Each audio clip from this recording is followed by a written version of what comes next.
がん予防と運動。この2つの関係について、私たちの常識が今大きく変わろうとしています。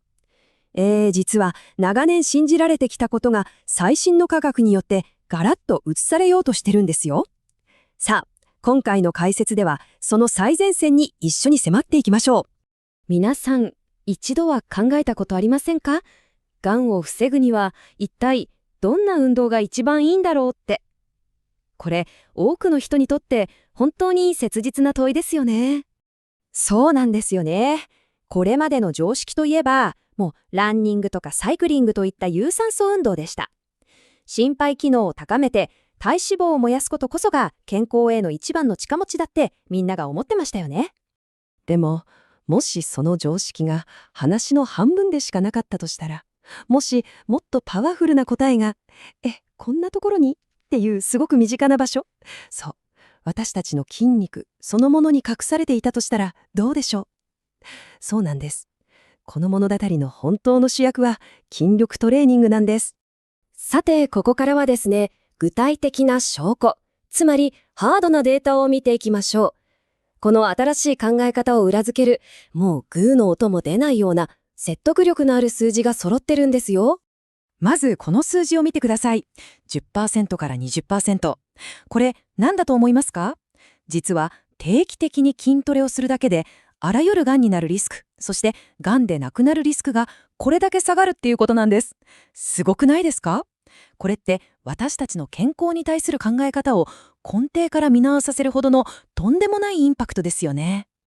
で、ここからがまた面白いんですけど、この J 字型カーブっていう考え方です。なんと最大の効果が得られるのって週にたったの30分から60分の筋トレなんです。そんなもんでいいのって思いません？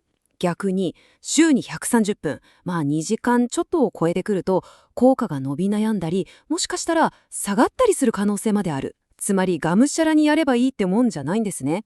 これって忙しい私たちにとってはすごく希望が持てる話だと思いませんか？さらにすごいのが、特定のがんに絞ってみると効果はもっと劇的になるんです。大腸がんで 29% ダウン、腎臓がんで 22% ダウン。そして私が一番驚いたのがこれ。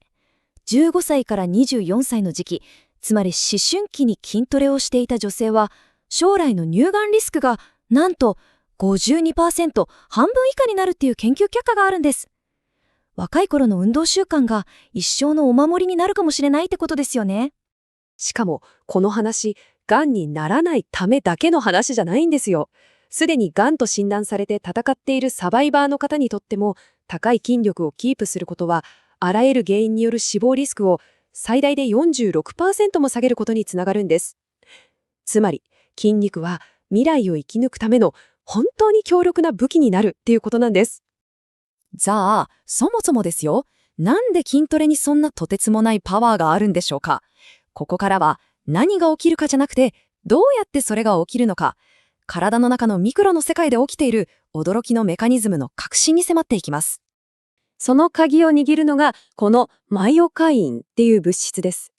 これは筋肉がギュッと力を入れるたびに血液の中にドバッと放出される物質のことなんですけど、その種類なんと3000以上。つまり私たちの筋肉って言うなれば体の中に隠された巨大な製薬工場みたいなものなんです。じゃあ、具体的にどんな働きをするのか。例えば、このスパークっていうマイオカイン。こいつの働きがもうまるでスパイ映画の主人公みたいで面白いんですよ。筋トレで放出されると血の流れに乗って大腸までパトロールに行くんですね。そこでがん細胞を見つけると、まずがんが増えるための増殖スイッチをカチッとオフにする。それだけじゃなくて、がん細胞自身にもうお前はここで自爆すろっていう命令まで送り込んじゃうんです。さらにもっとすごいやつもいるんです。それがイリシン。こいつは言うならば超優秀なスマート爆弾です。乳がんとか卵巣がんをピンポイントで狙い撃ちにして、がんが他の場所に広がる転移をストップさせる。そしてもちろん自爆にも追い込む。で、何が一番すごいかって、健康な細胞は一切傷つけずに、がん細胞だけをきれいにやっつけてくれるんですよ。めちゃくちゃ賢いですよね。おまけに化学療法の効果をアップさせるアシスト役までこなすっていう至れり尽くせりの働きぶりなんです。でも筋トレの凄さはこういう直接攻撃だけじゃないんです。もっと大きな視点。体全体の環境、いわば生態系そのものを変えて、がんを平量攻めにするっていう、もっと根本的な戦略があるんですよ。まず、がん細胞の最大の弱点、知ってますか？それはですね、あいつらがものすごい食いしん坊だってことなんです。特に大好物なのが糖、つまりグルコース。これをエネルギー源にしてものすごい勢いで増えていくんです。そこで登場するのが我らの筋肉です。筋トレをした後の筋肉っていうのは体を修復してもっと強くなろうとしてがん細胞なんか目じゃないくらいめちゃくちゃ貪欲に血液中の糖を欲しがるようになるんです。さあ、そうなると体の中で何が起こるか。限られたエネルギー源である糖をめぐって、がん細胞と筋肉による壮絶な奪い合いが始まるわけです。そしてこの勝負、鍛え上げられた筋肉の圧勝です。結果、がん細胞は餌にありつけず、エネルギー不足に陥る。一番怖い、他の場所に広がる転移をするための燃料がなくなってしまうんです。これが、がんを植えさせる代謝の盾と呼ばれる仕組みなんですね。さて、ここまでいろいろと科学的な話をしてきましたが、ここからが一番大事なところです。じゃあ、この知識をどうやって私たちの生活に活かせばいいのか、具体的な行動計画、アクションプランを一緒に見ていきましょう。じゃあ、何をするのがベストなのか、このグラフを見れば一目瞭然です。筋トレだけだと死亡リスクは 17% ダウン、有酸素運動だけでも 11% ダウン。まあ、これでも十分すごいんですけど、注目すべきはこの2つを組み合わせた時です。なんとリスクが 28% も下がるんですよ。これ単純な足し算じゃないですよね。1+1 が2以上になる、まさに最強の組み合わせ、相乗効果なんです。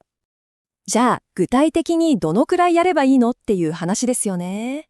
これが WHO、世界保健機関なんかが推奨している公式のガイドラインです。